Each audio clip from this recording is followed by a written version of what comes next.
Ek is Adel van der Linde. Ek is 'n inwoner van Polokwane vir baie jare. Ek werk by die Departement van Maatskaplike Ontwikkeling.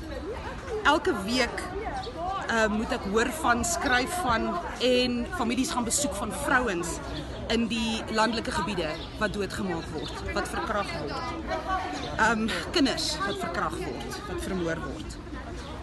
Daarom vandag, toe ek hoor van hierdie twee fantastiese, pragtige besigheidsvrouens wat nou ook vermoor is, het daar iets binne my ingebreek en ek het gesê, dames, my vriendinne, my kollegas, asseblief, kom ons kom by mekaar en ons kom wys ons misnoë. Ons kom wys dat ons nie langer dit kan hanteer, dat ma's en susters en oumaatjies doodgemaak, verkragt en verniel word nie. Ons is klaar, ons wil nie meer weet van geslagsgeweld nie. Ek was ongelooflik emosioneel oor wie dit allemaal ondersteun het en die gees waarin dit ondersteun is. En ek sê vir julle verskriklik baie dankie vir al die hulp. Ek hoop ons boodskap het vandag water gedra.